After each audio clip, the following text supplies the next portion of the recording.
tous à cette conférence de presse, représentants des médias, ceux qui sont présents ici, et aussi avec ceux qui sont avec nous en distanciel. C'est une conférence hybride, ça veut dire qu'on aura des personnes, des journalistes qui vont intervenir à distance, et puis d'autres qui vont intervenir ici même.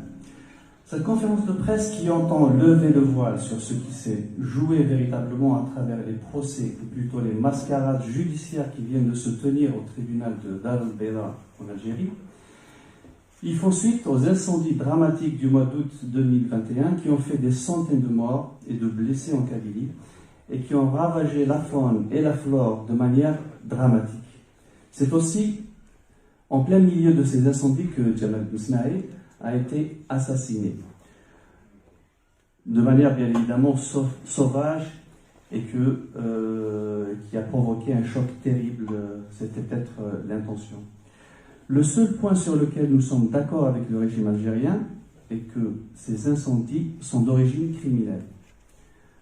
Pour le reste, nous avons des positions, comme vous pouvez l'imaginer, diamétralement opposées.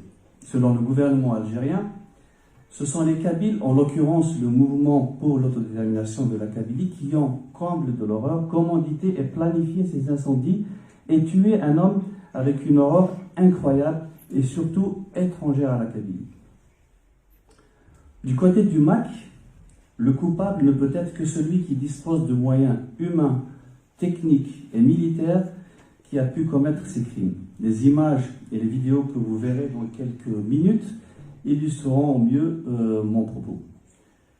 Nous allons donc, pour ce qui est du déroulé de cette conférence, nous allons commencer par une intervention de Nassas El-Ouaï, qui sera suivie par la suite des interventions de la presse. Nous allons alterner entre ceux qui sont présents ici avec nous et que je salue et remercie de leur présence, ainsi que ceux qui sont en distanciel. Et nous donnerons donc la parole en alternance, puis nous passerons aux questions de la salle, si vous en avez, si vous voulez intervenir, on réservera un moment pour ces interventions. Donc sans trop tarder, je vais donner la parole à Nassas El-Ouaï, qui va déjà installer un peu le décor, qui va donner les grandes lignes de cette conférence et des éléments sur lesquels nous allons intervenir. Donc je lui donne la parole.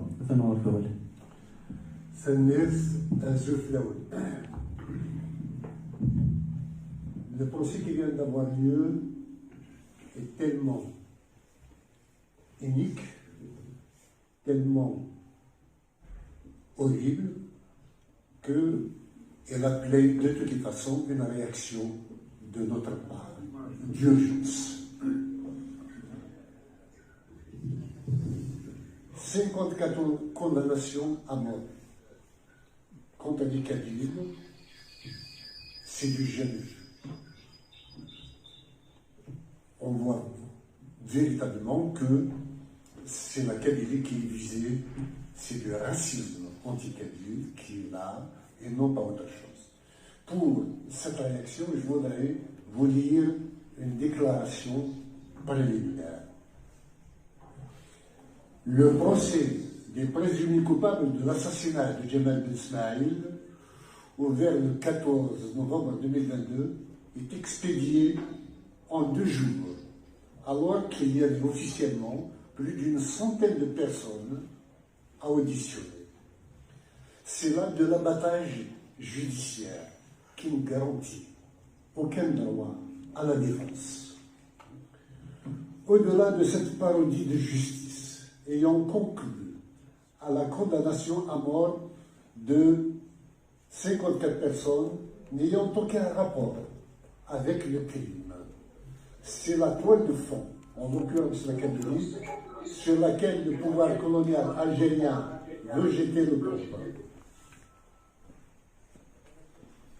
Parce que ce procès n'est pas digne de ce nom, en ne respectant aucune garantie d'impartialité et d'équité aux accusés, parce qu'il est de nature politique, au renom raciste et anti-kabyle,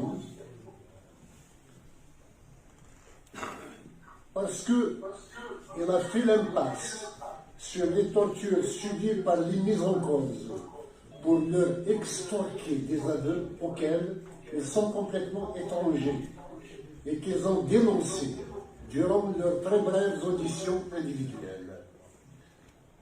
Parce que les véritables auteurs et les véritables complices de l'assassinat n'ont pas été appelés à la barre et n'ont à aucun moment été inquiétés et pour cause. Ils sont tous des agents des services algériens et des policiers. Parce que les enquêtes n'ont pas été confiées au corps de sécurité qualifié pour ce genre de crime, pourquoi est-ce que la DGSN se substituerait-elle à la gendarmerie et à la DGSI? Parce que le verdict n'a pas été le fait d'un délibéré des jurés, mais celui d'une décision de la hiérarchie militaire des troupes d'occupation de la Kabylie, parce que durant toutes ces audiences, aucun élément de preuve à charge n'a été apporté contre les condamnés comme ayant participé de près ou de loin à l'assassinat de la victime en dehors de leur appartenance à une organisation politique et d'essence pacifique, en l'occurrence le MAC, le Mouvement pour l'autodétermination de la Kabylie. Parce que ce procès, selon le communiqué du parquet, couple l'affaire Jemaa Ben Smaïl avec celle des incendies dans lesquels Israël et le Maroc étaient officiellement accusés de complicité par l'Algérie et dont le nom a été magiquement effacé dans l'arrêt de renvoi. Le MAC et la Nabad, pour toutes ces raisons, le MAC et la Nabad condamnent cette mascarade judiciaire et rejettent en bloc et en détail ces criminelles sentences. Ces décisions ne nous concernent ni de près ni de loin. À travers ce simulacre de justice, ce n'est pas seulement au MAC que l'Algérie s'attaque, mais au principe même du droit à l'autodétermination du peuple, que pourtant elle a constitutionnalisé pour s'autoriser de financer le terrorisme contre le Maroc et Israël. L'Algérie, à travers ce procès, voudrait transformer la victime des incendies, qui est la Kabylie, en bourreau, ce qui est inadmissible. Ces condamnations surréalistes, loin de terroriser la Kabylie, légitiment un peu plus son droit à l'autodétermination et à l'indépendance. Les services algériens qui ont planifié et exécuté de bout en bout ce scénario macabre dans le seul but de faire passer le MAC pour une organisation terroriste sont les seuls auteurs du crime d'assassinat et de l'horrible crémation du cadavre. Pour en avoir le cœur net, nous avons demandé dès le départ aux instances internationales de diligenter une enquête indépendante conformément aux plaintes que nous avons déposées auprès de la Cour pénale internationale et du Haut Commissariat aux droits de l'homme de l'ONU. L'Algérie, coupable de cette terrible barbarie, est disqualifiée, pour ce qui nous concerne, à mener les investigations d'usage dans une affaire où il est à la fois juge et partie. Et je vous remercie. Alors, lors de la conférence précédente,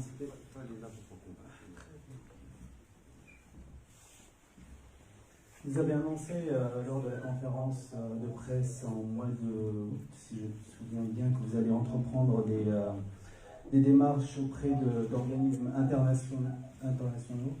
Et je voulais savoir si donc ces démarches ont été entreprises et puis est-ce qu'elles ont eu un impact ou des répercussions à Alger. Ma deuxième question, le MAC il existe depuis maintenant plusieurs années, plus de 20 ans. Comment expliquez-vous le revirement de la situation concernant vis-à-vis du MAC en le classant en organisation terroriste en Algérie? Merci. Les instances internationales ont des hiérarchies de fonctionnement qui font qu'en fonction de l'urgence géostratégique, géopolitique, il y ait un impact ou non sur une démarche. La Kabylie, qui n'est pas soutenue par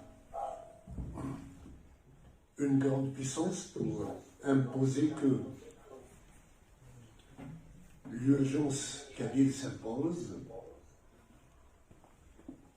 n'a pas désespéré et n'a pas renoncé à sa démarche à aller de l'avant. Cela a fini par payer. Nous avons réussi à avoir 16 organisations avec nous qui ont déposé plainte auprès du Haut Commissariat aux droits de l'homme. Nous avons déposé une plainte auprès de la CPI, de la Cour pénale internationale, dont nous avons l'accusé de réception. Pour ce qui concerne le Haut Commissariat aux droits de l'homme, l'affaire est toujours en cours concernant aussi bien les incendies que les accusations fallacieuses de terrorisme, que notre classification en tant qu'individu et en tant qu'organisation, en tant que terroriste. Il y a 3 jours de cela, j'ai eu déjà un appel de la part du Commissariat aux droits de l'homme à Genève pour discuter de ce problème particulier. Concernant l'autre démarche qui était de participer au réquisitoire contre l'Algérie durant l'examen périodique universel le 11 novembre dernier, nous avons été admis dans la salle et nous étions face à face avec les représentants algériens. Et notre réquisitoire a bien fait partie de l'ensemble des plaidoiries ou des réquisitoires même faits par d'autres pays, à commencer par les États-Unis. Donc, l'impact de notre action est évident et très important. Comparé aux moyens dont dispose l'Algérie, nous n'avons que la force de notre volonté et la force de nos convictions pour défendre l'honneur et les droits de l'homme de la Kabylie. Sincèrement, c'est une immense victoire de la Kabylie face à l'Algérie. C'est quel canal de... Chine Passerelle. Passerelle, très bien. C'est monsieur Nour. Nouriaqin Hassan. Très bien. D'accord. La parole est à vous. Allez-y. Allez-y, prenez... Oui, je peux parler. Oui, allez-y. merci. Donc, j'ai 4 questions. Bonsoir. Merci beaucoup pour l'invitation. Donc, la première question, quel est votre plan de la bataille judiciaire? Et la deuxième question, pourquoi le pouvoir d'Alger accuse le Maroc derrière ces incendies? La troisième question, est-ce que vous avez des statistiques, c'est-à-dire vos statistiques au niveau des dégâts et les victimes? Et quatrième question, on aimerait bien entendre une réponse sur la future des relations avec le Maroc. Merci.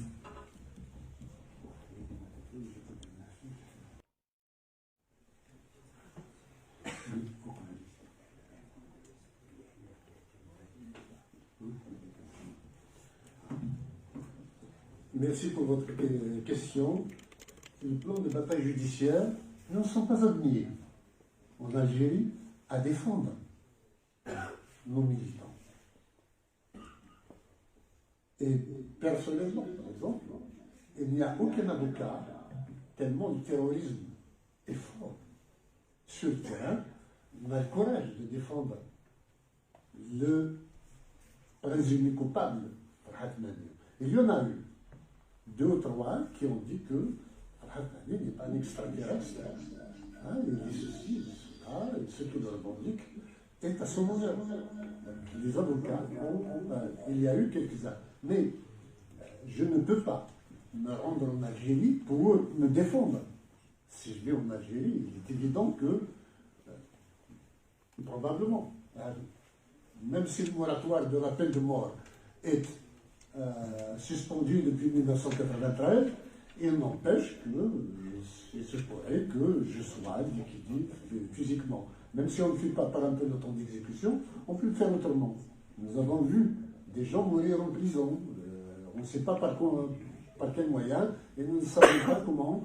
Par exemple, d'autres sont sortis avec des maladies. Hassan Chérifi est sorti au bout d'un mois, il était mort. On ne sait même pas de quoi. Donc, la bataille judiciaire, s'il s'agit de la justice algérienne sur place, nous sommes complètement désarmés. Il y a des collectifs d'avocats qui sont bénévoles et qui sont dévoués à la cause des droits de l'homme, qui bataillent contre l'Algérie, malgré des menaces qui pèsent sur leur propre liberté.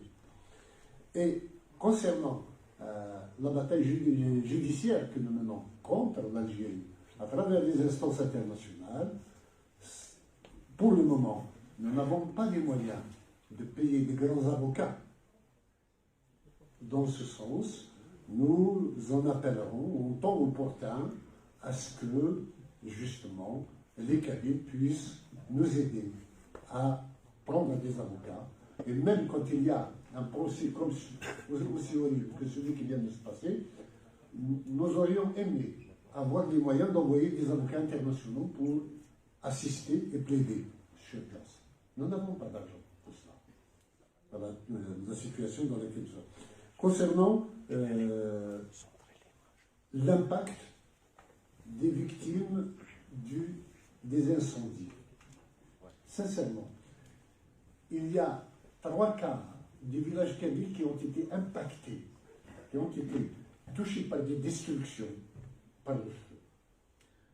Officiellement, on annonce plus de 300 morts par le feu. Mais on oublie tous ceux qui sont morts derrière, après avoir été brûlés et envoyés dans des hôpitaux, soi-disant à l'étranger. Beaucoup sont revenus morts. Donc nous n'avons pas le compte exact des blessés. Mais l'écocide est absolument phénoménal. Comment se fait-il que l'Algérie, qui a brûlé la Kabylie au moyen de phosphore, au moyen de laser, au moyen d'aéronefs, d'hélicoptères ou d'avions, interdise aux pays voisins d'apporter leur soutien pour éteindre le feu? Cela rappelle, quelques jours auparavant, tous les efforts de la Kabylie pour doter les hôpitaux de moyens médicaux, les hôpitaux kabyles, pour apporter un soulagement aux patients du Covid. Le docteur Youssef ici, il est là? Oui, je suis là. Voilà, vous êtes représentant de l'association franco-marocaine des droits humains en France. On vous écoute. Merci. J'ai deux petites questions pour M. le Président. Je pense que je vais revenir à la même question tout à l'heure. La question est la suivante. Après les gigantesques feux de la présidence algérienne, indiqué souhaiter revoir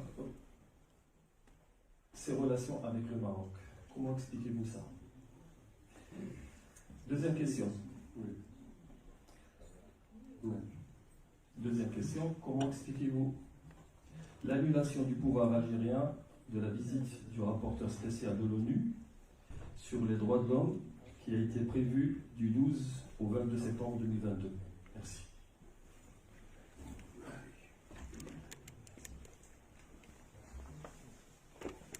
Les relations diplomatiques ont été coupées avec le Maroc, non pas parce que il y a le conflit entre le Maroc et l'Algérie sur le Sahara. Cela dure depuis 50 ans. Donc ce n'est pas une nouveauté, mais parce que les 13 et 14 juillet 2021,